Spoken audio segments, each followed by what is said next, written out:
Hello, and welcome back to the Stronger by Science podcast. My name is Eric Trexler, and today's episode is going to be a special solo episode.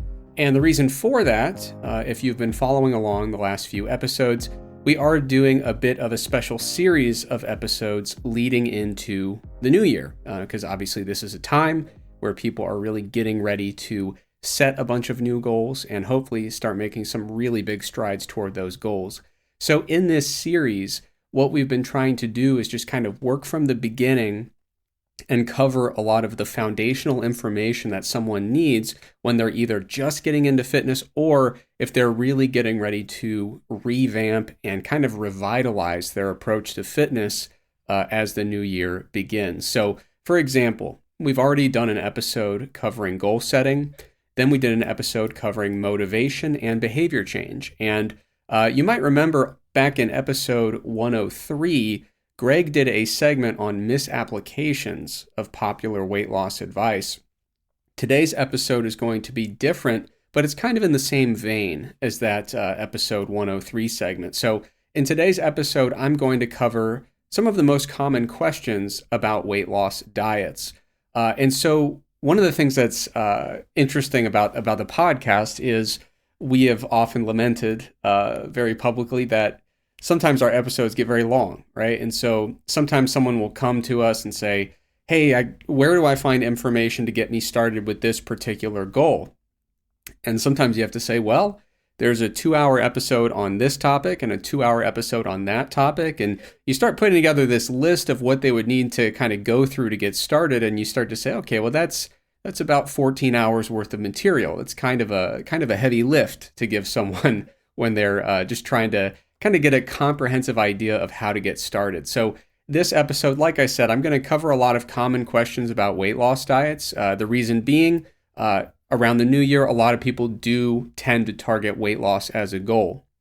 It doesn't make weight loss better or worse than any other fitness goal you might have, but it's a really common one. So we wanted to do an episode where we tie together a lot of topics that we've covered in the past. So these are topics that we might have entire episodes or really long segments about them where we really dive in and drill down on some of the really nuanced details of, where these concepts come from, mechanistically, whether or not there's a basis for them, whether or not they have supporting evidence in the scientific literature, and in some cases, what our anecdotal experiences are. So for today's episode, like I said, we're going to be talking all about a bunch of very common questions pertaining to weight loss diets. Now, before I get into that, as always, if you like the show and you'd like to support it, there are many ways you could do that. First, you could like, rate, or subscribe wherever you happen to get podcasts. Another thing you could do is join our email newsletter. If you go to strongerbyscience.com/newsletter, you can sign up there. And we do send out research spotlights. They're basically very short reviews of recent research. They go out every Wednesday straight into your inbox. And we try to make sure that they're very practical. It's a little brief research update that you can really use and put into action. Another thing you could do is check out our coaching program. We have a lot of really excellent coaches at Stronger by Science who do one-on-one virtual coaching. You can learn more about that program at strongerbyscience.com/coaching. You can use our discount code at bulksupplements.com. The discount code is SBSPOD, SBSPOD, and that gets you a 5% discount off of your entire order. And then finally, you could subscribe to the Mass Research Review, or you could check out Macro Factor. Of course, Macro Factor is the diet app that Greg and I co-developed with a really talented team of people. It's a really fantastic diet app, very efficient, very convenient food logging workflows, really, really fantastic energy expenditure algorithm. It's got kind of built-in coaching functionality, so it helps guide you along the process, whether your goal is to gain weight, lose weight, or maintain weight. So Mass Research Review, Macro Factor, you can check out both, and we think you'll like them. All right, so let's dive into some of these common questions about weight loss diets. I think the first one that you have to cover in a conversation like this is, how do I actually set and adjust calorie targets? Now, if you go to strongerbyscience.com/diet, it is a very, very long article that gets really into detail about how to set up a diet from start to finish. It covers how to set and adjust your calorie targets, how to identify macro targets. And it doesn't just tell you how to do it or what to do. It also goes into a lot of detail about the evidence underlying the various targets and recommendations. So this show, in the show notes, there's going to be a lot of resources that are linked, and that'll give you an opportunity to take a much deeper dive into whichever topics you'd like to really key in on and dig into some of those nuanced details. So when it comes to setting and adjusting calorie targets, there are three primary methods that people like to use. One that is less common these days, especially in the evidence-based fitness world, is to simply start with an assumption of your calorie needs based on your goal and to roll with it. So you would set a calorie target and just let it ride. And that would be your calorie target for the entirety of your cutting phase, your bulking phase, whatever you happen to be doing. And once again, in this episode, I'm going to focus specifically on weight loss goals just because of the time of year, and statistically, it tends to be a very common goal. So if you look at the medical weight loss literature, this is actually an approach that's taken really frequently. So it's not uncommon at all to open up a study where instead of individualizing weight loss diets, the research team might just say, hey, we're going to put everyone on an 800 calorie diet, and that's the diet. Or we're going to put them on 1,000 or 1,200 calorie diet. But in many cases, you will see dietary interventions in the literature where they just say, hey, 800 calories should be low enough to do it. They give the diet. Usually, if it's a very low calorie diet like that, they'll actually provide either all the foods. In many cases, there's going to be a lot of supplementation involved, like a liquid kind of protein shake based diet. But that's a really popular approach in the medical literature. But another thing that's really popular in the medical literature is very, very high rates of weight regain. Very high rates of weight regain after those protocols are done. So one of the challenges with that type of intervention, or I guess one of the shortcomings, I would say, is when you just tell someone, here is your diet. You give them a big box of protein shakes and you say, 800 calories a day, you literally have to do this for the next 12 weeks. Over those 12 weeks, absolutely. Those people are very likely to lose a substantial amount of weight, but they have not built any new skills pertaining to weight loss or weight maintenance. They have not created any new behaviors pertaining to weight loss or weight maintenance. It's kind of this intervention in a box. They hand it over, here's your food for the next 12 weeks. And for a short time frame, people can often make that work. When you look at these studies in the literature, in most cases, there is significant weight loss that occurs. However, it doesn't seem to be particularly sustainable. But even out in the real world, outside of those study contexts, there are major shortcomings of this general approach of just taking an assumed calorie target and sticking with it for the duration of your diet. So before I get into some of those shortcomings, what kind of targets are common? That's a really important question to ask. A lot of times when people are trying to maintain their weight and they're taking this approach of just guessing a number, usually they're going to aim somewhere around 15 kilocalories per pound of body weight. So they calculate their weight in pounds, multiply it by 15, and that's how many calories a day they're going to be eating. A moderate cut might be around 13 calories per pound, and a pretty aggressive cut might be all the way down at 11 calories per pound. Now, if you talk to a physique athlete who is really late in their contest preparation, really late in that timeline, and they're pushing really hard, their diet is as restrictive as it's going to get during that prep phase, absolutely, you're going to see people whose calorie target is below 11 calories per pound, no question at all. So those are just kind of basic heuristics. And a lot of times that's when bodybuilding coaches, if they are kind of double checking themselves to say, am I being too restrictive here? Sometimes they will actually kind of calculate how many calories per pound are we eating here? And does that seem like an appropriate value? So in many cases, 11 to 13 calories per pound is going to be a place where someone sets their calorie target and they just leave it. And they say I'm going to do a cut for 4 months and I'm going to eat this much a day for the next 4 months. Now, there are, like I said, issues with this approach. In the worst case scenario, it's just simply not going to be an appropriate calorie target. There is a great deal of variation in terms of the energy needs from person to person that can be impacted by things that are somewhat predictable. So, for example, the best predictor we have of somebody's resting metabolic rate, for example, is going to be fat-free mass. That is something that we know is going to dictate some of the variation for energy needs when we compare one person to another. A person with higher fat-free mass is likely going to have higher energy needs, and they should have a different calorie target when they're cutting weight or trying to do a weight loss or fat loss phase.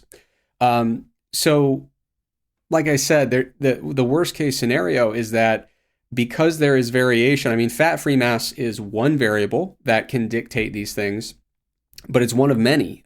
Even people with the same exact fat-free mass, there's a study by Poncer and colleagues not too long ago, within the last year or two. It was a study from a doubly labeled water database where they could look at total daily energy expenditure in free-living people, and also they looked at resting energy expenditure as well. But they were looking at these metabolic outcomes in free-living people and looking at it across the lifespan, looking at various predictors for what a person's energy needs are. Fat-free mass was the biggest predictor of energy needs, but it was certainly not a perfect predictor. So even people with the same fat-free mass had very, very different energy needs, and therefore their energy target or their calorie target during a weight loss diet should be different. So worst case scenario, you choose one of these kind of assumed targets, and it simply may never be the right target for you. So for example, it might be way higher than it ought to be for that individual, and they will stick to that calorie target and simply not achieve the weight loss that they hope to achieve. Even in the best case scenario. So we might imagine a scenario in which the person does select a weight target or a calorie target that is appropriate for their intended rate of weight loss. At first, that's great, but usually over the course of a weight loss or a fat loss diet, we will see that total energy expenditure will decrease. And as a result, we're going to need to go in and actually change the calorie target as we go in order to keep that person on the trajectory that they want. So if someone wants to lose, 1 pound a week, at first they might get lucky and select kind of an assumed calorie target that does have them starting at a rate of weight loss that is, 1 pound per week. That would be great. But over time, what they're going to find is, as they start to lose weight, their body is going to be smaller. It's going to use less energy. They likely will run into some degree of metabolic adaptation, so an adaptive reduction in energy expenditure. So, there's a good chance that when you use this approach, your starting target is simply not going to be appropriate to begin with. It might be too high, so you're not losing weight. It might be too low, and you're on way too restrictive of a diet. But even if you get lucky and you start out with a great number, the most likely scenario is that over the course of that diet, the number that was perfect at the beginning is going to start to become less appropriate over time. So this approach of just picking a number and sticking with it for the entire diet, it's viable as long as you pick an appropriate number to begin with. But there is a lot of room for error, and there's no built-in mechanism where you can really say, okay, at what point am I going to adjust it, and how am I specifically going to adjust it?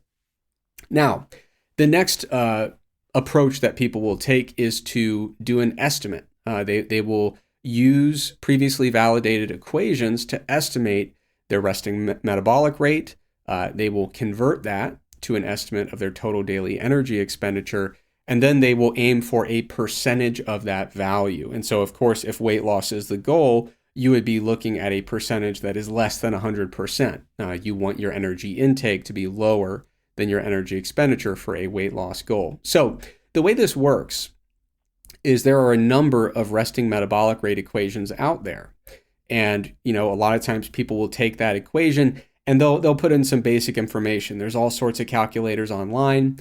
You can put in, usually body weight, sometimes biological sex, sometimes a body fat percentage estimate, height. I mean, a number of demographic characteristics, pretty basic stuff, and the equation will crunch some numbers and give you an estimated resting metabolic rate. After that, typically the process involves adjusting based on your physical activity level. So there are some published, validated correction factors where someone with a really high activity level is going to have a higher correction factor than someone with a really low physical activity level.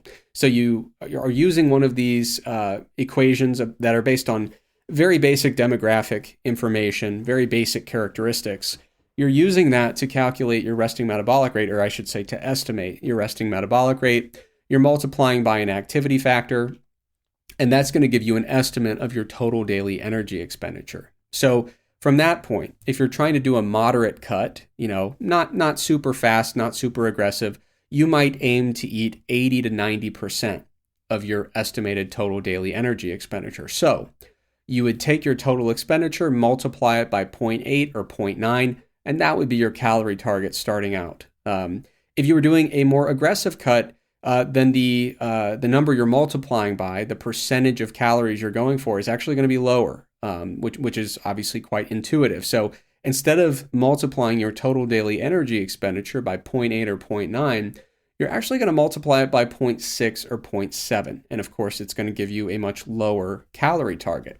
So this is, in most cases, a better approach than the assume approach. The reason being is that the resting metabolic rate equations that do incorporate some individualized or personalized information tend to be better than these heuristics that are purely based on body weight alone. Usually you can get a slightly better prediction when you're using one of these previously validated equations that at least incorporate some of your basic characteristics and demographic information. And then, of course, another thing that makes this approach more suitable than the first approach is that it does ask you to give a decent assessment of your activity level, your physical activity. So again, there is a slightly higher level of customization, but we still run into the very same challenges as we saw with the first approach. And that is, this is slightly more personalized and individualized, but it's not quite customized. There's still a lot of room for improvement in terms of the level of individualization. These equations that are being used, the physical activity correction factors, they work pretty well for most people when you look at a huge group of individuals. It can give you a nice average value, but for a single person, a particular individual, this approach generally is not going to be customized enough to get them to a really perfect target for them based on their intended rate of weight loss. And there's actually a recent paper by Rodriguez and colleagues. This was out of Grant Tinsley's laboratory down at Texas Tech University. And we've talked about Grant Tinsley's work a lot. He is a really, really excellent scientist. I've had the privilege of collaborating with him many times, not on this paper, so I'm not giving a biased assessment here. But this paper by Rodriguez and colleagues, I was reading through it the other day, and I wasn't very surprised by the initial, they were looking at a large number of different validated equations for estimating resting metabolic rate, which of course is kind of the first major step in this process.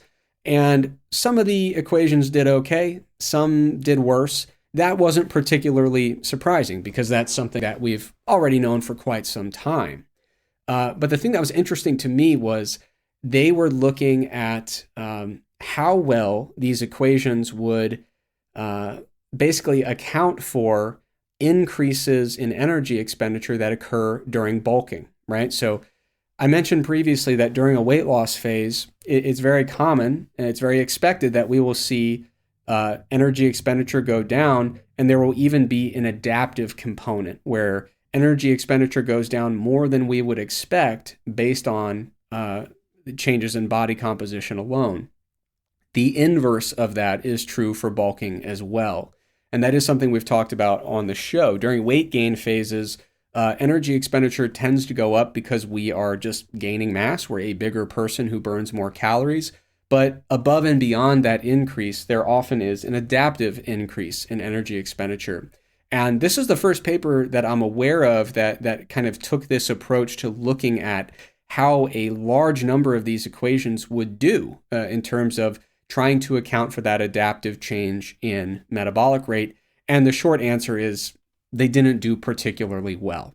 And so with this particular approach, we still have some of the same problems as the first approach. It's not necessarily individualized and customized to the extent that we need. And even if it is, it'll be pretty good for a starting estimate, but over time, as there are adaptive changes in energy expenditure, and as there are non-adaptive changes in energy expenditure just from losing weight over the course of a weight loss diet, it's very likely that even if you get very, very lucky and the first estimate for your calorie target turns out to be very effective for your goal, over time, the effectiveness of that target should necessarily get worse and worse and worse.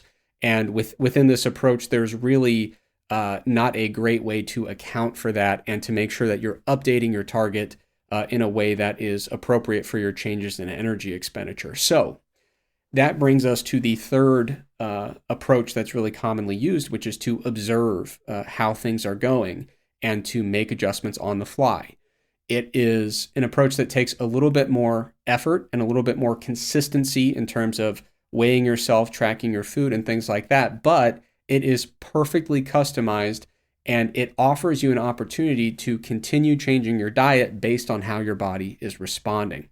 So the way you would do this is, if you're already tracking your weight and your calories, you can use your best judgment for your starting point. So for example, if you already know that you're eating 2,800 calories a day very consistently and your body weight is extremely stable, you have a pretty good estimate right now that your total daily energy expenditure is 2,800 calories. You seem to be maintaining quite well there.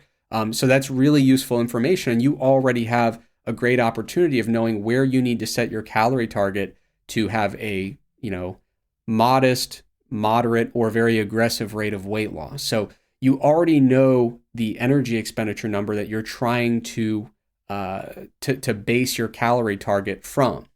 Now, if you're not already tracking your weight and your calories, then you want to go ahead and use that estimation method that I mentioned previously. So you'd use kind of a validated resting metabolic rate equation.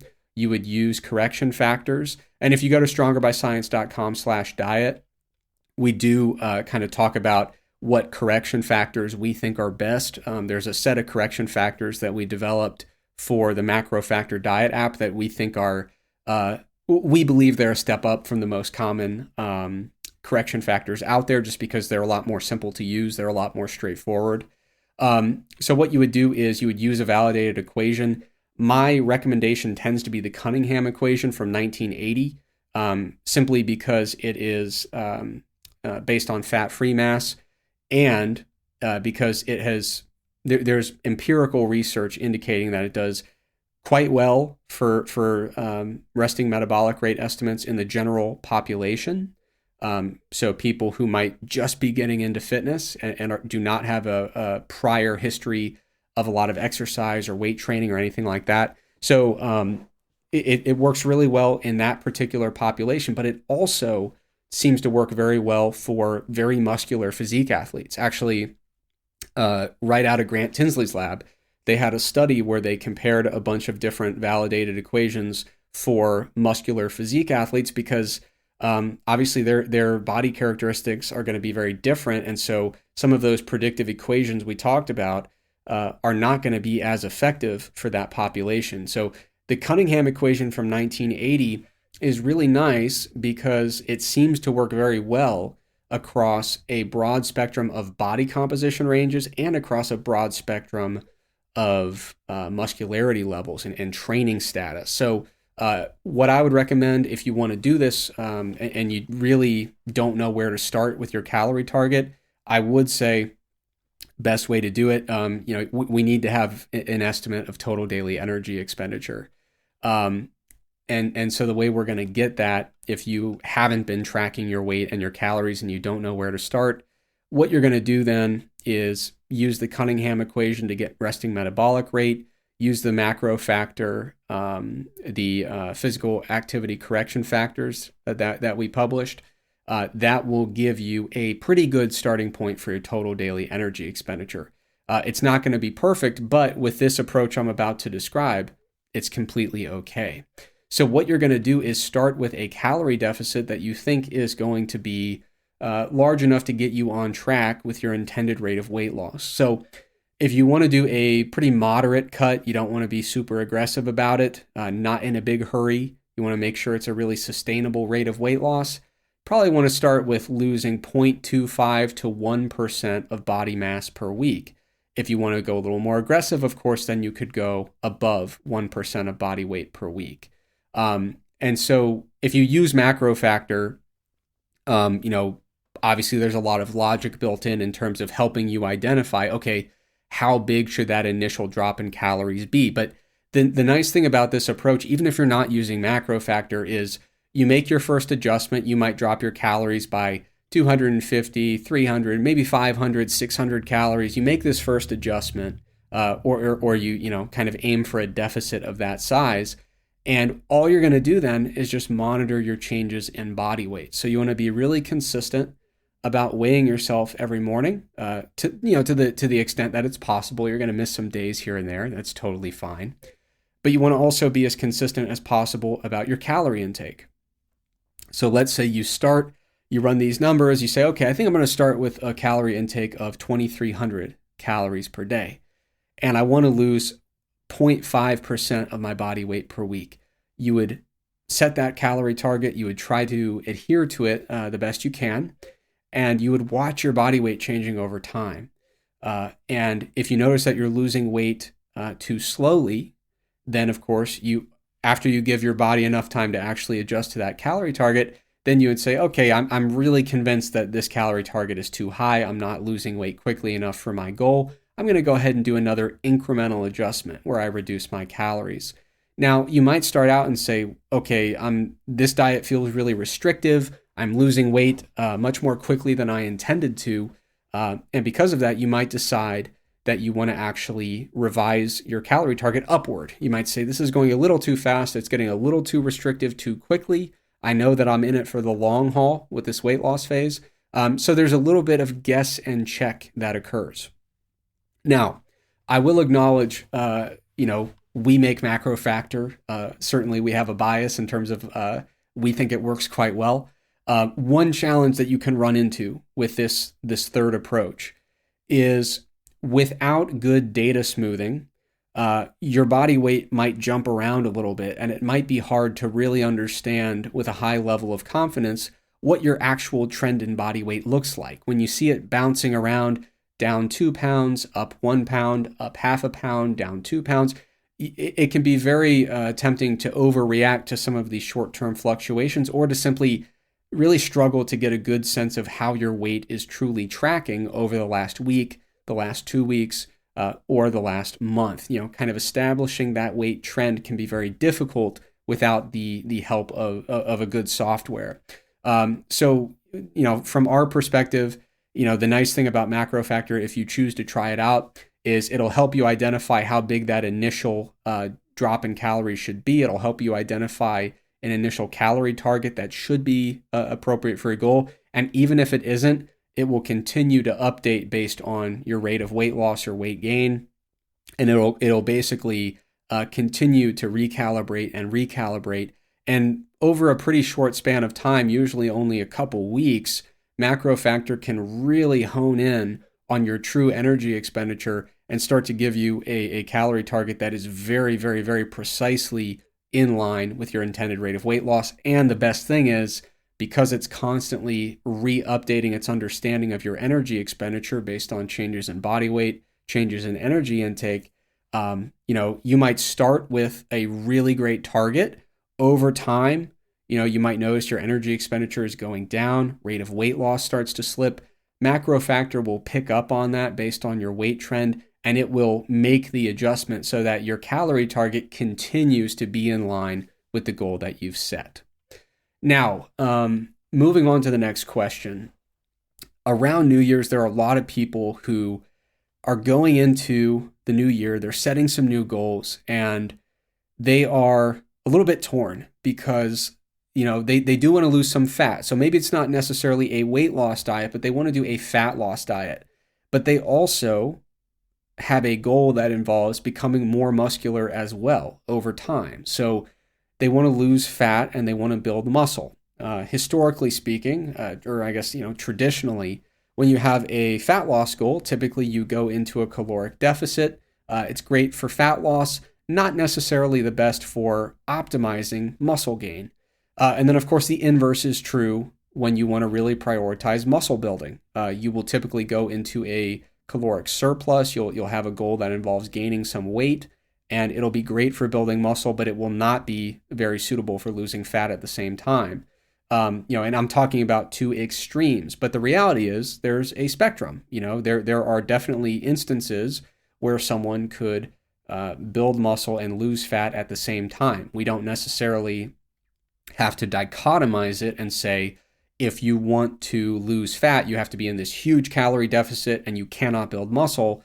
And we don't have to look at the other end and say, if you want to build any muscle at all, you have to be in this huge caloric surplus that is going to be totally incompatible with fat loss. So that brings me to a question, which is recomping actually possible? And recomping is kind of a fitness industry term that is now in the research literature as well.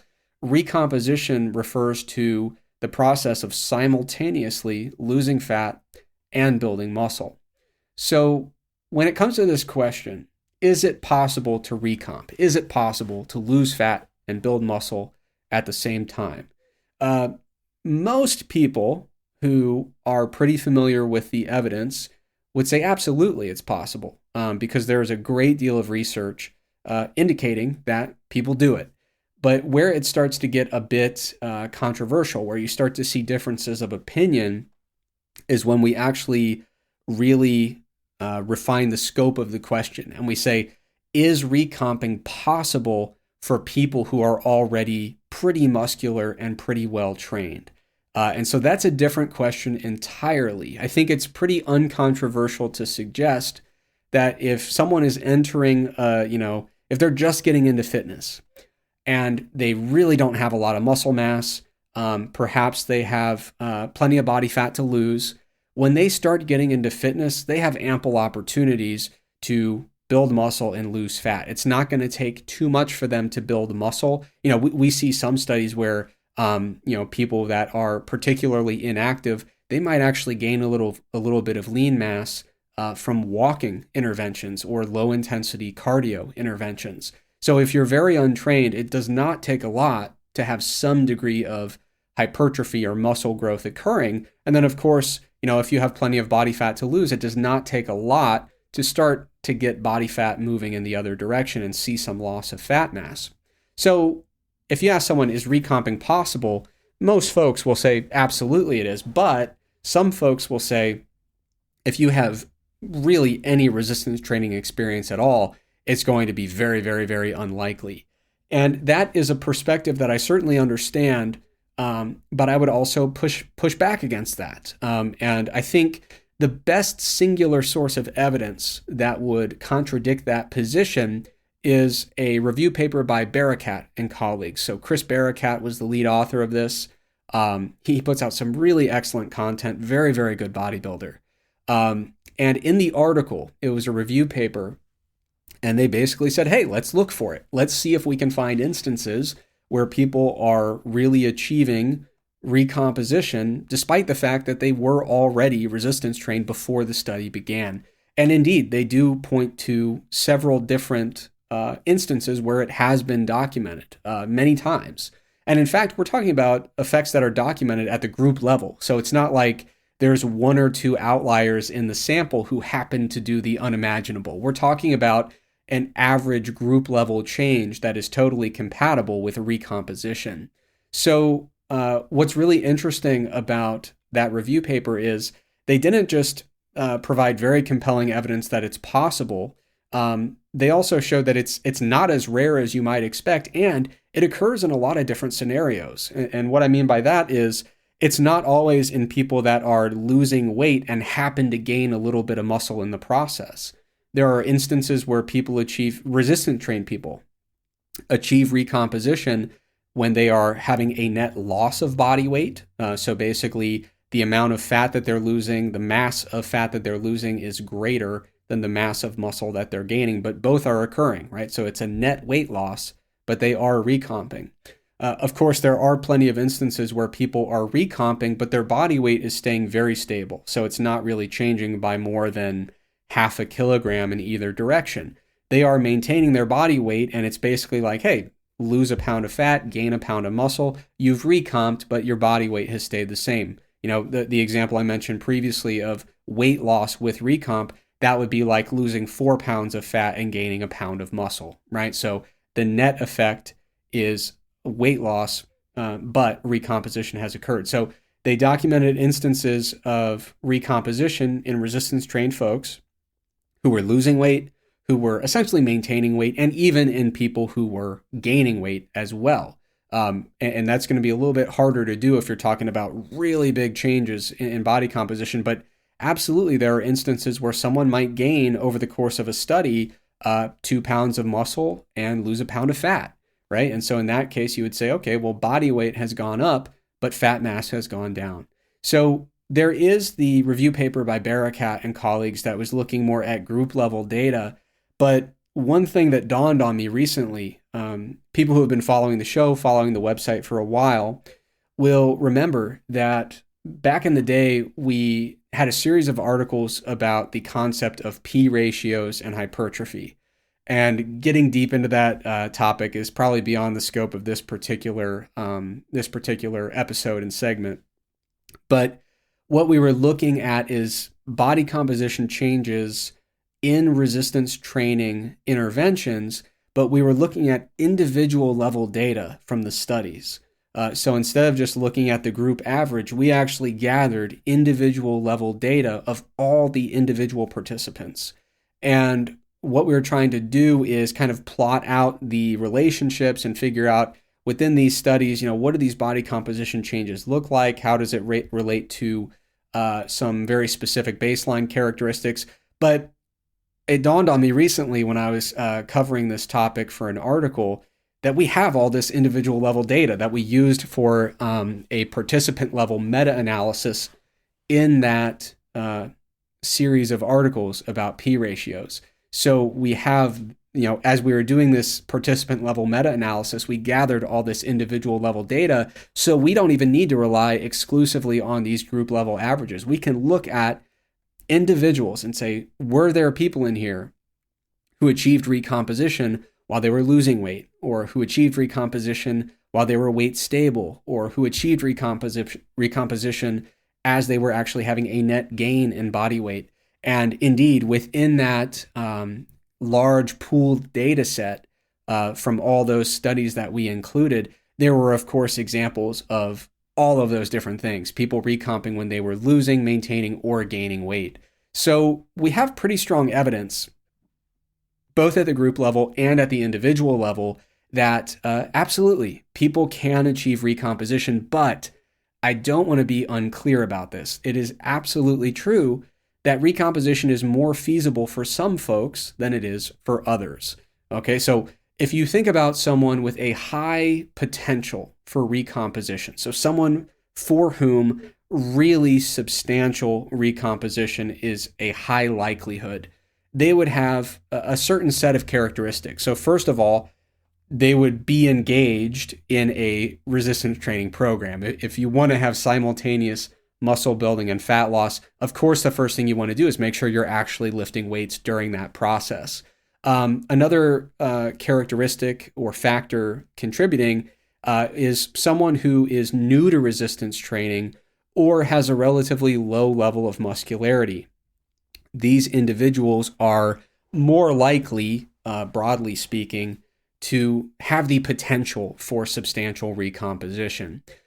Another characteristic is very high body fat percentage relative to the population average. If you have, relatively more fat to lose, then recomposition seems to be a more feasible goal. Of course, if you're absolutely shredded your likelihood of losing fat and being able to support muscle gain at the same time is going to be severely inhibited. Another characteristic is it is very common to see recomposition that occurs depending on overall energy status. And what I mean by that is recomposition tends to be very accessible for people who are either weight neutral, so they're eating a calorie intake level that is keeping their body weight pretty stable, or if they are having very modest changes in body weight. So for example, someone who is totally maintaining body weight, lifting, and they meet some of those other criteria or have some of those other characteristics, recomposition is a very feasible goal for that type of individual. The same is true if they have a gradual loss of weight or a very gradual gain in body weight.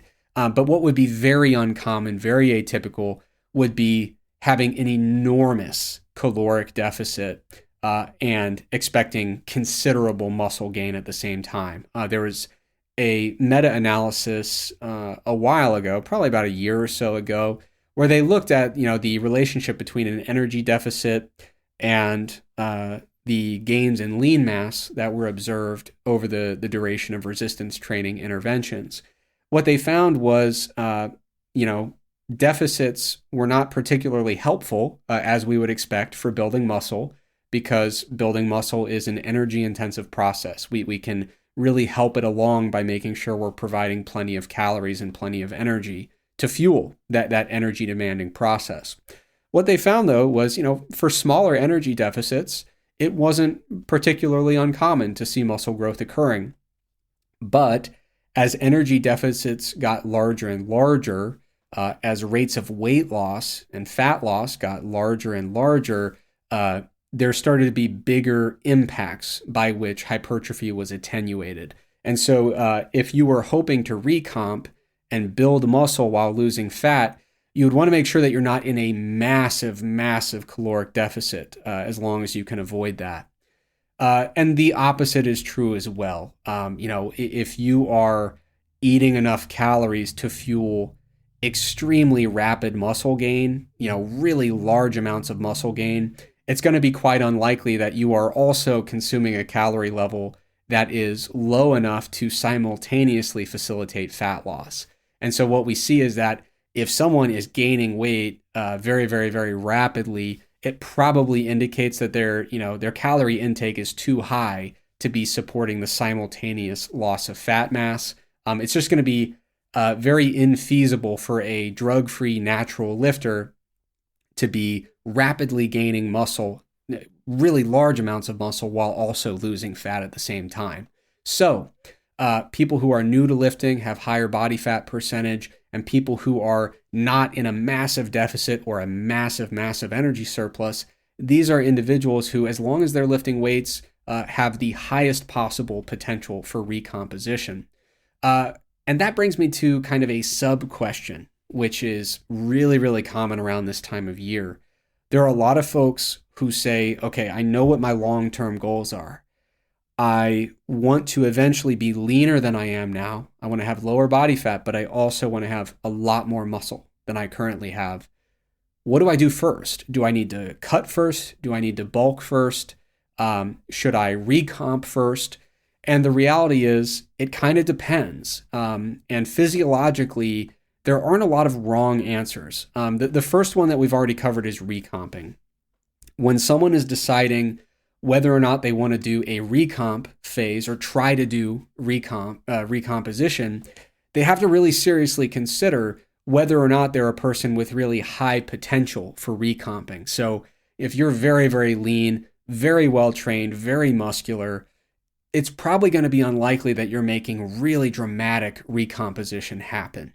But if you meet some of the characteristics that I discussed previously, it's quite possible that you can say, you know what, I don't know if I want to bulk first or cut first. Maybe I won't choose. Maybe I don't have to. Maybe I'll do recomposition. And when you do that, you're not going to necessarily maximize your rate of fat loss, nor are you necessarily going to maximize your rate of muscle gain. But you can make substantial, meaningful strides toward both goals at the same time. So for some people, that's an excellent option. For others, they want to know, should I cut first or should I bulk first? Because, this might be someone who recomping is just not going to be a high probability endeavor for them. And physiologically, there's not really a right answer to that question. There have been people in the past who have said that if you get leaner first, it will increase your ability to put on muscle. Our series of articles about P ratios, I think, casts a lot of very, very serious doubt on that claim. I do believe that that claim that getting leaner will help you build muscle physiologically, I don't believe that claim is supported by the best available evidence. And in fact, I do believe it's contradicted by the best available evidence. And so what that means, and that there's really no physiological advantage of bulking and then cutting.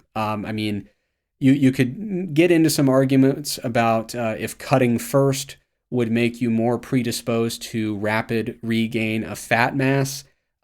Unless you're getting absolutely shredded, that's probably not it's probably not a high priority consideration. It's probably not as pertinent of a concern. If you're just doing a really gradual, really sustainable fat loss phase, if you have a really good plan in place, it's unlikely that you're going to be setting yourself up for very precipitous regain of fat after that's over. So from a physiological perspective, I don't really believe that there is a correct answer.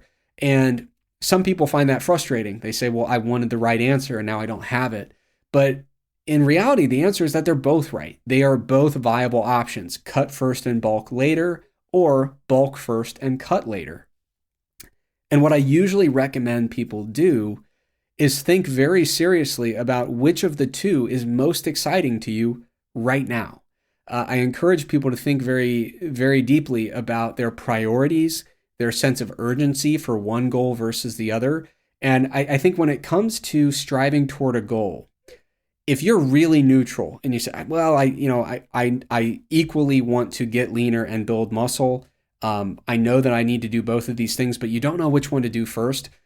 Usually, if you follow the one that you are currently most excited about, in my experience, that tends to lead to the best outcome. So what I try to do is say, where is our intrinsic motivation currently lying? I mean, right now, deep down, are you more excited about losing fat, or are you more excited about building muscle?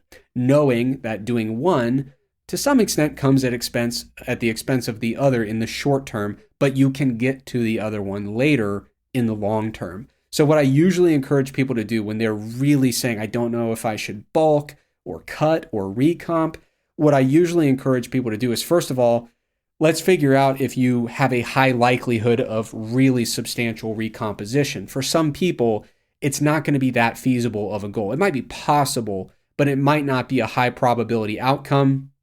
And it might be the type of thing where they have the ability to gain half a pound of muscle and lose half a pound of fat. And to them, it technically recomp occurred, but it wasn't enough change in either direction to really get them excited. So we want to avoid that.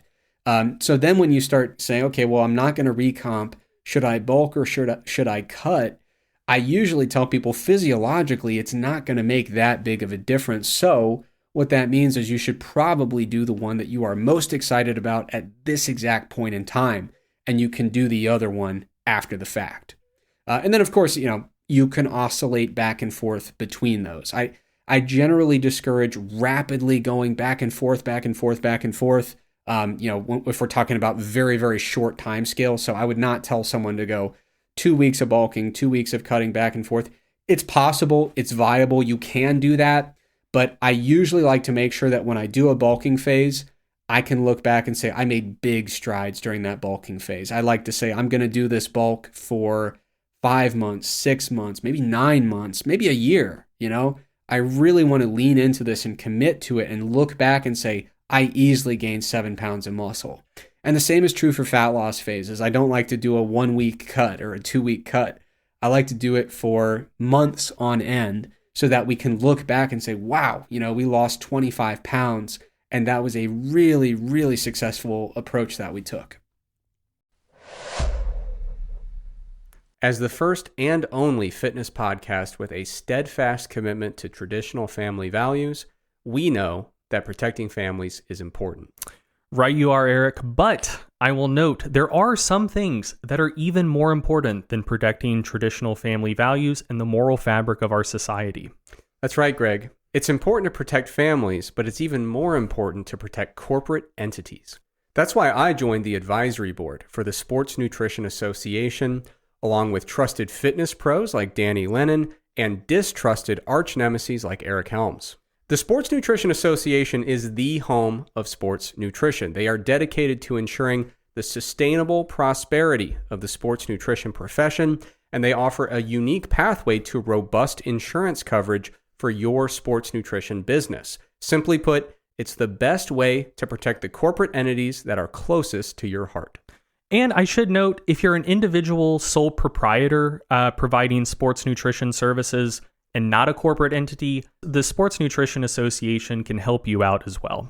That is correct. All insurance plans are handled individually on a case-by-case basis, regardless of how your sports nutrition business is structured.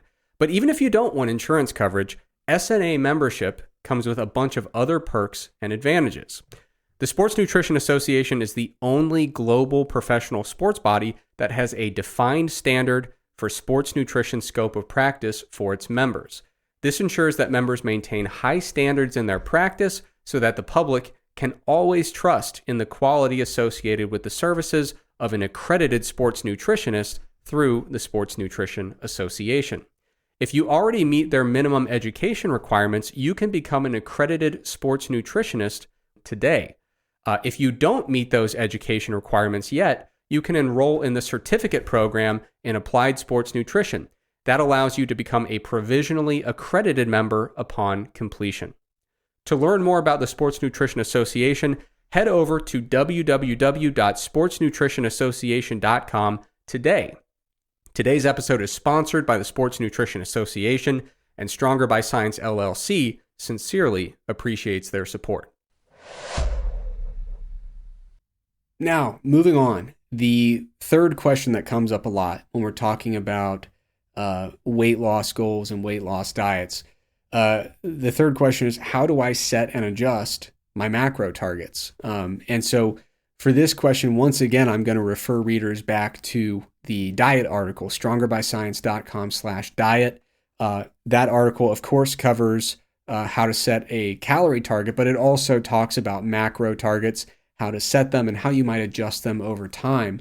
So I want to begin with protein, and I'm going to keep this pretty brief because we had a fairly recent episode where I talked in a lot of detail about protein targets for building muscle and what my views are and why my views are that way. We talked about how in the evidence-based fitness world, in many cases, people suggest that, it's got to be 1.6 to 2.2 grams of protein per kilogram of body mass. 1.6 to 2.2 is by far the most common range you're going to see in the evidence-based fitness world, or another common one. So 2.2 grams per kilogram is equivalent to 1 gram of protein per pound of body weight. Of course, that's a very, very simple heuristic, and simplicity is a good thing. And so there's nothing wrong with the fact that these two recommendations are very prevalent. And they are very compatible with, if you're following those guidelines, you're eating enough protein to make really, really solid gains. So I certainly would not question that. But in the recent episode about protein requirements, I talked about how in many cases, we can make really good gains, really substantial gains without getting all the way up necessarily to that range of 1.6 to 2.2 grams per kilogram of total body mass. And another consideration I brought up is that arguably, you could say it makes more sense to scale protein recommendations based on fat-free mass rather than total body mass. Now, I would not suggest that scaling to fat-free mass is a perfect system, but I do think it has advantages compared to total body mass, especially when you get into ranges of people whose body composition is very far from the population average, or very far from the average that we see in the typical protein study. So when body fat starts to get much lower or much higher than the average body fat within these studies, some of these targets start to lose their relevance and they start to become less and less appropriate. So when it comes to protein intake, I like to set it as categories. So possibly sufficient, probably sufficient, and almost certainly sufficient. And I like to scale them to grams per kilogram of fat-free mass. So all the ranges I'm about to discuss here for protein are scaled to fat-free mass. So possibly sufficient from my perspective is 1.5 to 1.74 grams per kilogram of fat-free mass. Now, that for depending on your body fat percentage, that might put you in the range of like 1.2 to 1.4 grams per kilogram of total body mass. So this is going to be lower than the most common ranges that you see out there. It might not always be enough to fully maximize your gains, but it should be more than enough to make really satisfactory progress toward your goals. So you should be able to make substantial gains with that protein intake. The question is, will you necessarily make 100% of the gains that are on the table? The answer is maybe, but possibly not. So this is a recommendation range that would make the most sense for someone who wants to make substantial progress toward their muscle building goals or their goals pertaining to retaining muscle during a weight loss phase. But it would be most appropriate for someone who, like I said, wants to make substantial progress or really effectively retain a lot of lean body mass or fat-free mass or muscle mass during a diet. But it might not be the perfect range for someone who is really, really focused on optimizing that, right? So if it is an absolute top priority and you would be devastated to leave any gains on the table or devastated to lose any fat-free mass, then you might want to bump up into one of the higher categories. But if you're someone who really doesn't like eating protein, you're not absolutely hyper-focused on optimization, and pretty good or very good is good enough for you, coupling that with your lack of preference for a high protein diet, it's a very suitable protein range for that particular type of person. Now, let's say you don't mind eating plenty of protein. You'd like to make sure you're getting a little bit closer to absolutely, being certain that you're optimizing this process. Then you would take a step up and enter that category that I call probably sufficient. So that is an intake range of 1.75 to 1.99. For most people, this is going to get you most of the gains that are on the table. There is some possibility that's not going to be quite high enough to fully optimize, but we are talking about getting the lion's share of gains, or during a weight loss context, maintaining the lion's share of muscle mass and fat-free mass. So again, if you're someone who's you don't have a complete distaste for higher protein diets, but you're not really enthusiastic about going really high with it, this would be a suitable range for that particular use case. And then finally, the range that I call almost certainly sufficient. So this is 2 to 2.75 grams of protein per kilogram of fat-free mass. And depending on your body fat percentage, this will probably, for a lot of folks, this will put you in a range that's going to be around 1.6 to 2.2 grams per kilogram of total body mass. And so this is kind of getting into that better safe than sorry range for someone who is really adamant about optimizing muscle gain or optimizing the retention of muscle mass and really doesn't mind consuming a pretty high protein diet. So it comes down ultimately to priority and preference when you're selecting one of these kind of target ranges. And those are the factors you want to consider. How much do I like consuming a high protein diet? And how adamant am I about optimizing and making sure that I'm taking a better safe than sorry approach when it comes to building or maintaining lean mass? Now, those ranges, you could argue that they should all be bumped up a little bit when you are cutting. And the magnitude of that bump is probably going to be dependent on how aggressively you're cutting and how lean you're getting. So what I mean by that is if you're doing like a pretty modest weight loss phase, really focused on losing fat, but not going super fast with it, you're not super lean yet, you might consider bumping all those numbers up by 0.2. So 1.5 becomes 1.7, 2.0 becomes 2.2. Now, if you're going very, very aggressively, if you're in a really aggressive diet and you're very, very lean already. So what we're talking about here basically is if you are getting ready for a photo shoot, like a fitness model photo shoot, if you are getting ready for a bodybuilding competition or a physique competition, you're probably pushing pretty hard at the end, and you're probably already very lean when you're pushing very hard at the end, and pushing in terms of trying to get more fat loss to occur. So in that case, you might actually bump these targets up by, instead of 0.2, you might bump them up by 0.35.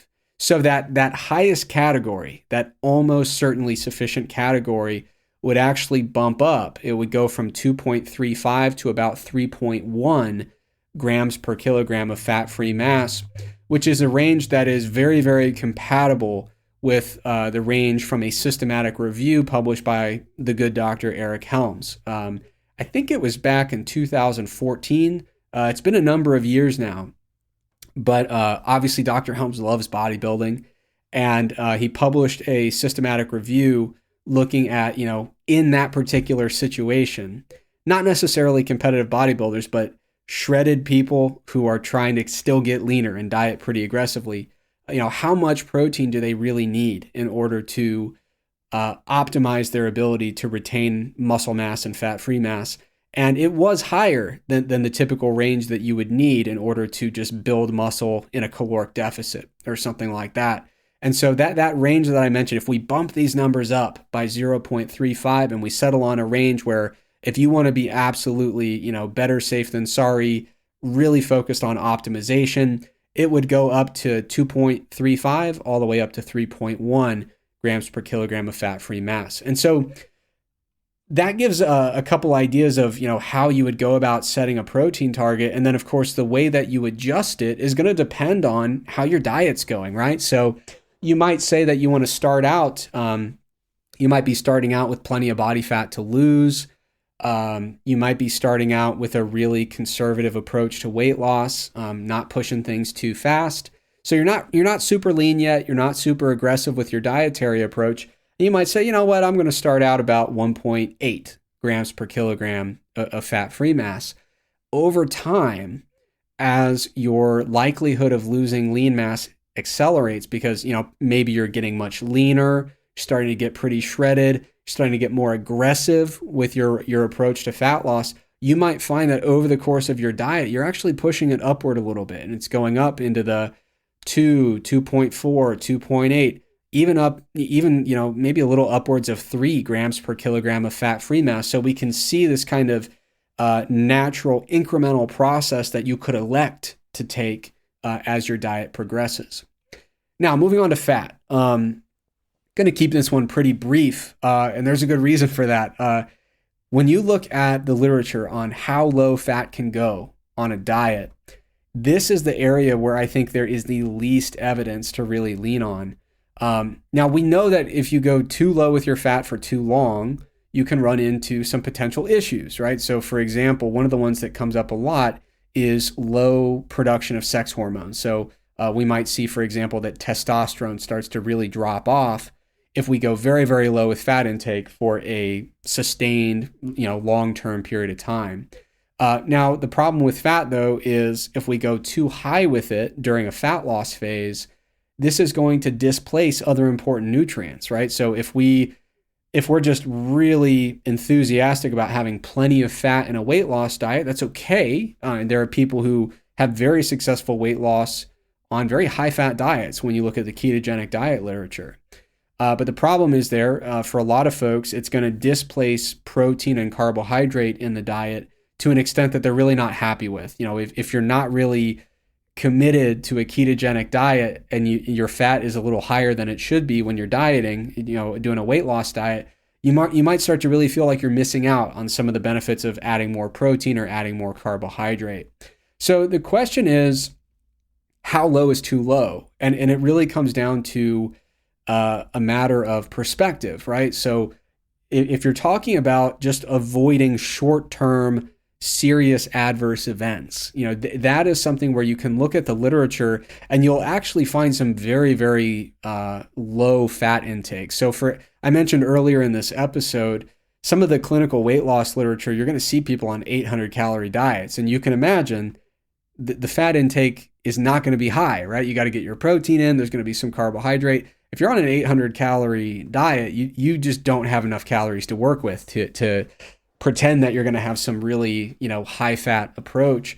So I have seen some literature indicating that in that specific use case of a medically supervised, very low calorie diet, there have been some arguments in the literature of, okay, how much fat do we really need to have? And sometimes you'll even see numbers that get as low as 10 to 15 grams a day. Now, I would never recommend that as a sustainable weight loss approach. I would never in a million years give someone a diet and say, yeah, 10 grams of fat a day, 15 grams of fat a day, perfect, that's fine.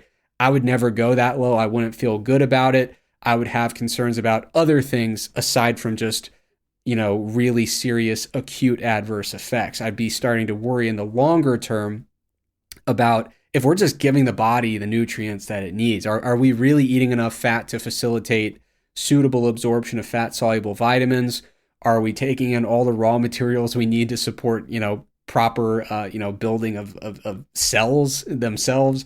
Are we bringing in enough essential fatty acids to make sure that we've got just our most basic nutrient needs being met? I would never, and then of course, like I said, the hormone element, if you're going 10 or 15 grams a day for an extended period of time, that's going to have very, very predictable negative consequences on sex hormone production and circulating levels of sex hormones. So I would never go that low. And then the question is, well, how low would I go? So for most weight loss diets, a lot of times there's two ways to look at it. You could look at it as a percentage of total energy, or you could look at scaling it to body mass. And in this case, I'm going to go total body mass rather than fat-free mass, just to be super clear about that. So normally, if I'm working with somebody or, talking about a diet, I'd like for fat to the extent possible to be somewhere in the range of 20 to 35% of total energy. Now, if they just love a high fat diet and they want to go above that, fine. There's nothing wrong with that. But usually 20 to 35% of total calories from fat is kind of a very comfortable zone for me. If we want to scale that and just talk about grams per kilogram of body mass, because sometimes you will have people on really high calorie diets when they're bulking and say, well, that range isn't really quite as critical anymore. If you just want to go and you start to notice that just to hit that bottom percentage, you might be having them consume more fat than they like to consume.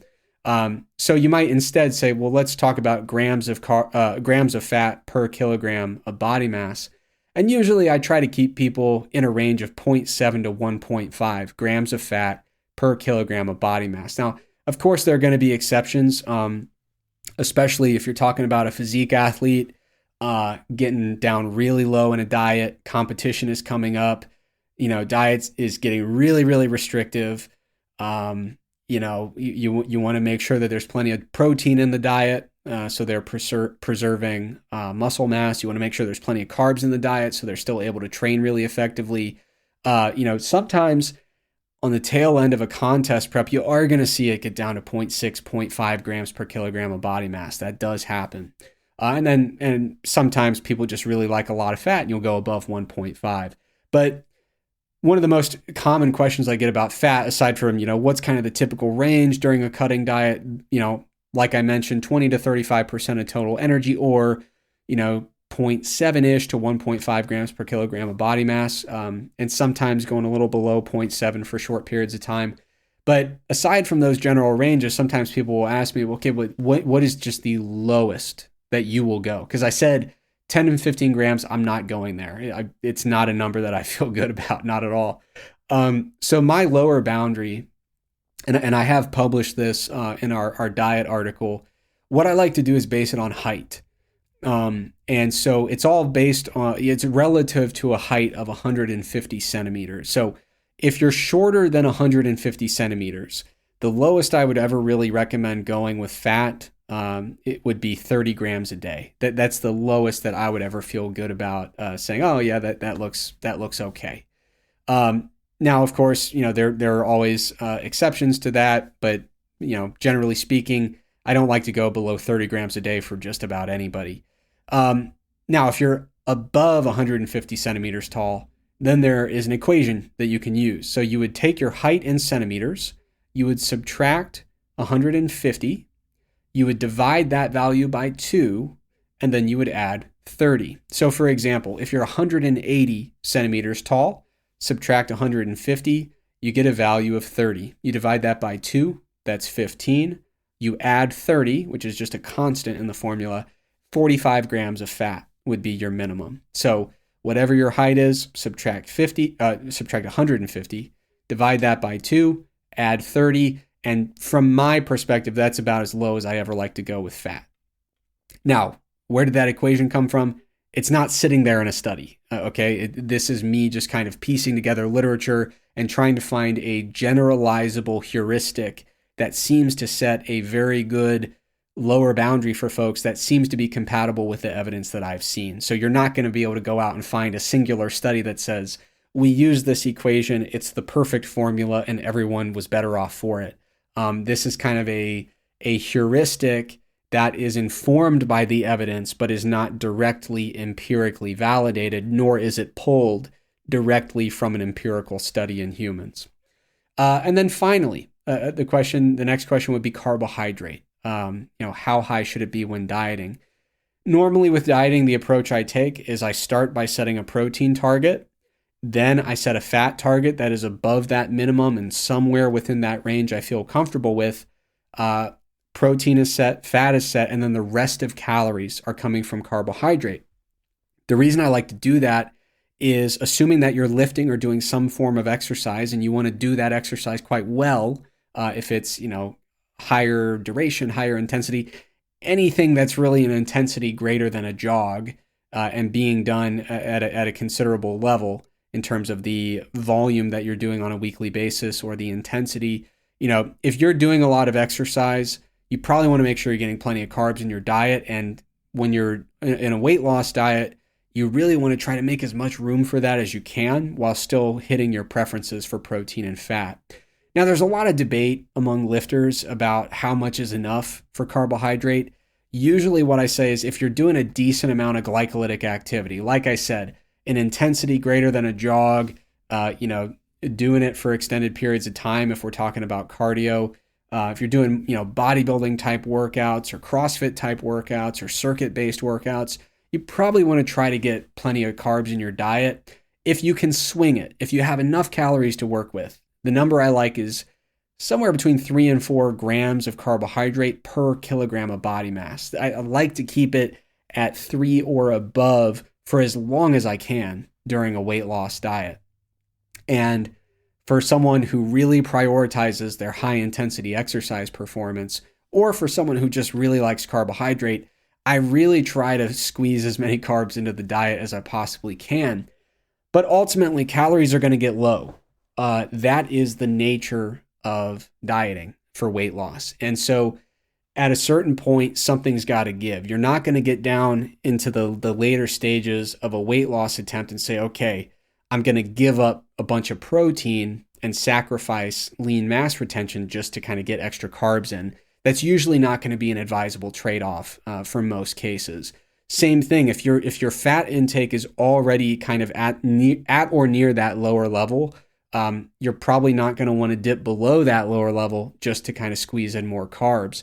Usually what I do as a weight loss diet progresses is my protein will either stay where it is or it might drift upward a little bit, depending on the circumstances. I usually, early in the diet, will start chipping away and taking calories away from fat rather than carbohydrate because I want to leave some of those carbs in the diet to the best, to the best of my ability. At a certain point, something's got to give. Protein is as low as you want it to be. Fat is as low as you want it to be.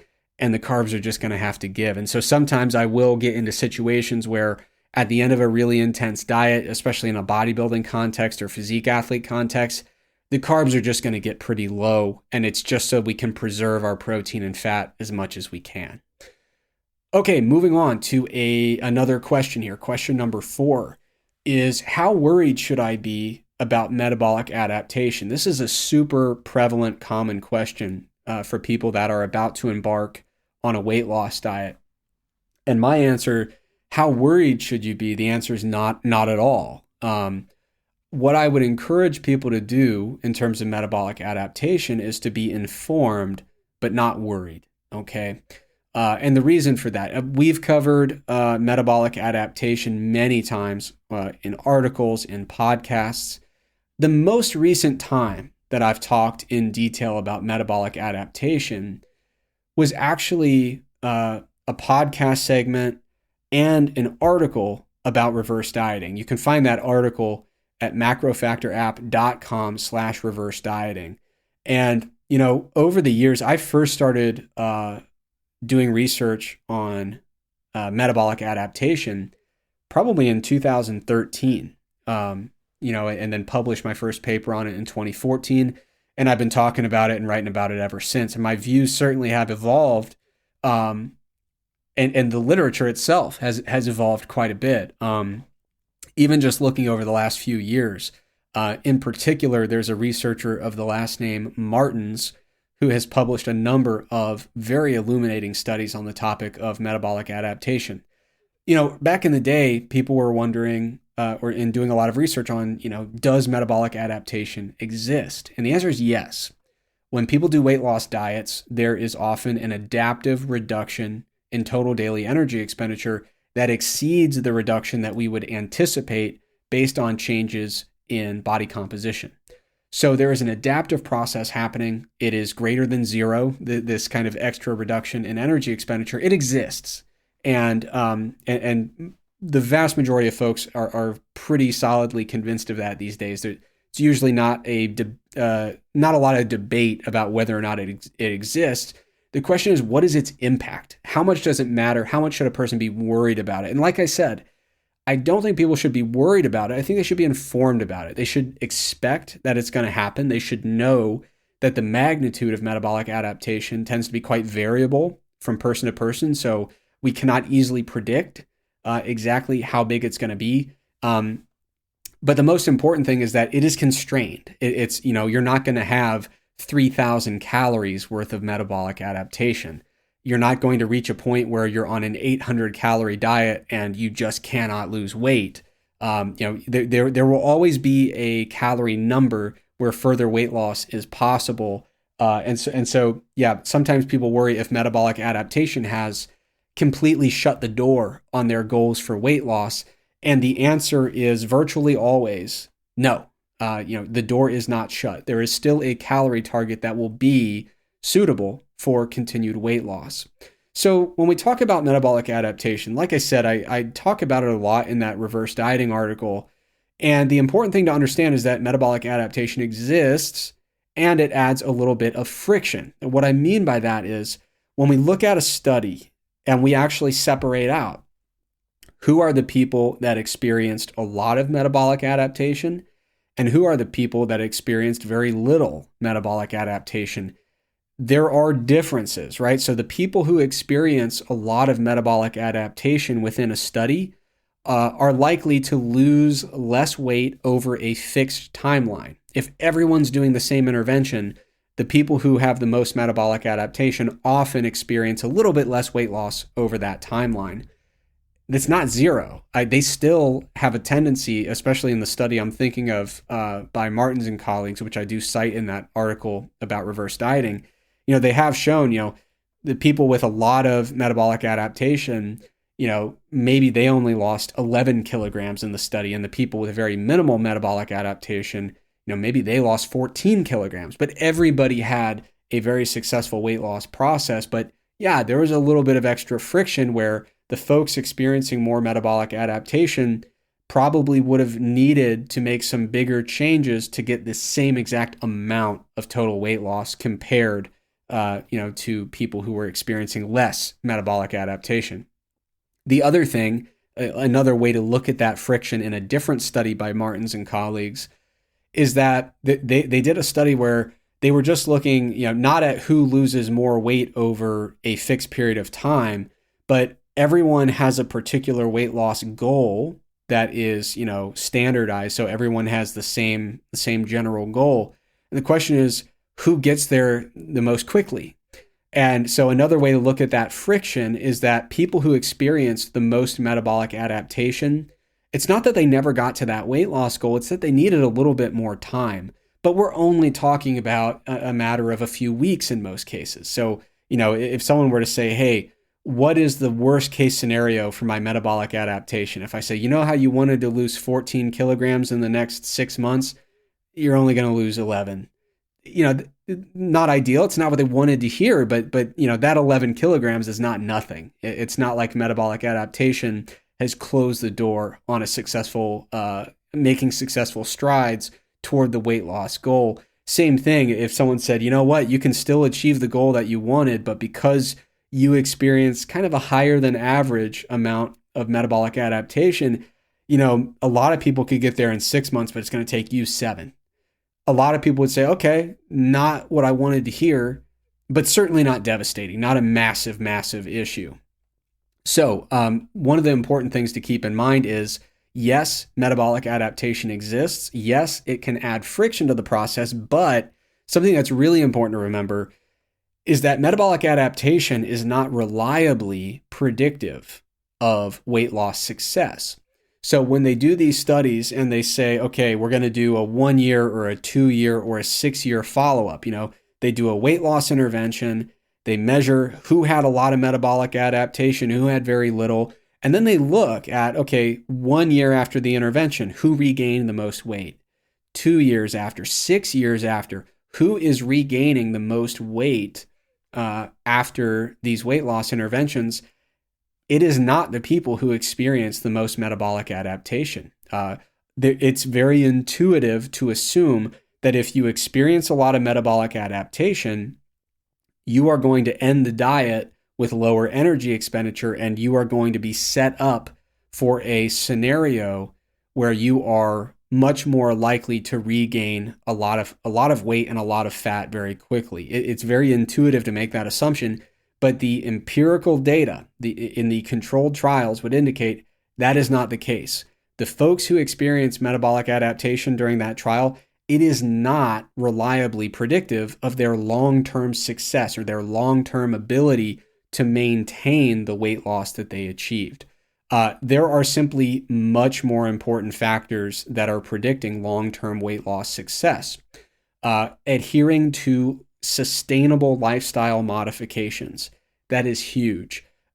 Eating behavior characteristics, having a really positive relationship with food and being able to implement dietary restraint in a very using flexible cognitive restraint, right? So being able to reduce and manage your calorie intake in a way that's sustainable and flexible and something that can persist in the long term. The incorporation of satiety promoting strategies, making sure that you're actually leveraging food selection as a key variable to help you out. So making sure that you're doing a nice job during that weight maintenance phase of selecting food items that, generally speaking, are supporting higher satiety and lower hunger. Retaining lean mass actually seems to be a pretty reliable predictor of weight regain, and that might sound confusing, but there are now multiple studies indicating that people who lose more fat-free mass or lose more lean mass during a diet tend to regain more weight after that dieting phase is over. So if they look at like a 1 year or a 2 year follow-up period, the people who regain the most weight are the people who lost the most fat-free mass during the actual diet. And there's pretty compelling evidence that the loss of fat-free mass seems to independently be a driver of hunger. And so what is the most likely scenario is that individuals who are losing fat-free mass are experiencing heightened levels of hunger during that weight maintenance phase. And so as a result, they are more likely to be predisposed to greater amounts of weight regain. And fortunately, a high protein diet during the weight loss phase coupled with a good resistance training program can very strongly attenuate the loss of lean mass during a diet. Two other things that are very helpful and actually are quite predictive of long-term success: regular self-monitoring. So just weighing yourself on a regular basis, just tracking your calories on a regular basis.